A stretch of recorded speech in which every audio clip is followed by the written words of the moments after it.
bienvenue sur 3 points, c'est tout, le rendez-vous quotidien des lecteurs de 450.fm, le journal de la franc-maçonnerie sous tous ses angles. Lundi 25 octobre. Au sommaire aujourd'hui. Les cathares. Les cathédrales. Top 5. Quelle heure est-il ? Il est midi. Bonjour à tous, il est midi. Au XIIIe siècle, se développe dans le sud de la France une contestation religieuse aujourd'hui appelée catharisme, qui prône le retour au modèle d'église primitif du début du christianisme et condamne la hiérarchie de l'église romaine. Ils seront persécutés par l'Inquisition. 450.fm met en lumière cette semaine un reportage qui vous fera voyager en Occitanie pour un périple étonnant à la découverte de ces hauts lieux de tragédie médiévale encore méconnus du grand public. C'est cette semaine sur 450.fm et c'est gratuit. À 450.fm, on aime bien les cathédrales, leur construction et leurs bâtisseurs. Alain Billard est un architecte passionné d'histoire. Il publie La belle histoire des cathédrales aux éditions De Bock. Jacques Carletto l'a invité dans l'une de ses interviews vidéo. Pendant très longtemps, on n'avait que la géométrie comme outil de conception. On faisait les tracés, qui plus est, on faisait les tracés sur le terrain même, à l'échelle 1 ou 0,5 ou 0,01, enfin des petites échelles, mais en fait on savait pas faire. À la fin du XIe siècle, le niveau était pas très élevé.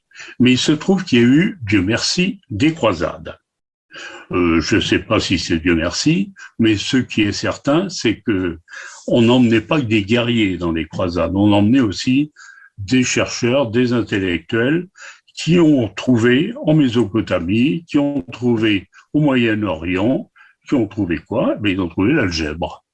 Et tout d'un coup, la mathématisation de la géométrie s'est faite par l'algèbre et continue à se faire par l'algèbre, d'ailleurs.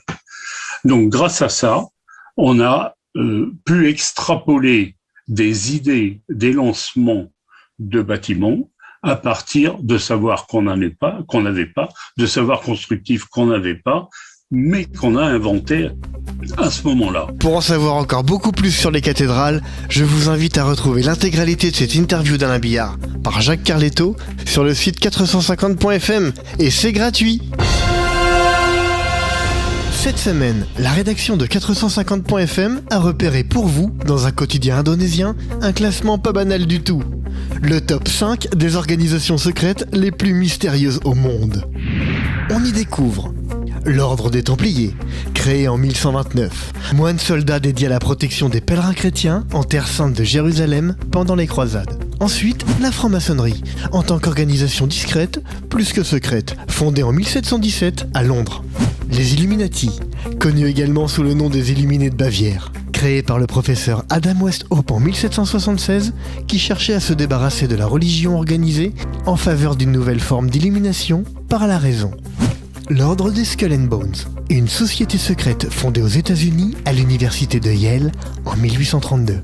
Elle constitue l'une des plus prestigieuses sociétés secrètes américaines, avec notamment plusieurs présidents des États-Unis parmi leurs membres. En tête de ce classement, une société secrète créée en 1954. Elle compterait parmi ses membres Bill Clinton, Margaret Thatcher, Angela Merkel, Tony Blair. Rien que ça. Si vous voulez savoir quelle est cette mystérieuse organisation secrète qui arrive en tête de ce top établi par ce quotidien indonésien, rendez-vous maintenant sur 450.fm pour retrouver le classement en intégralité. L'information risque certainement de vous surprendre, alors n'hésitez pas à nous laisser vos réactions en commentaire. Merci encore d'être de plus en plus nombreux à nous suivre. Pour celles et ceux qui ne l'auraient pas encore fait, abonnez-vous et n'hésitez pas à visiter notre site 450.fm. Il ne me reste plus qu'à vous dire au revoir et à demain. Tout est fini sur les 2 colonnes.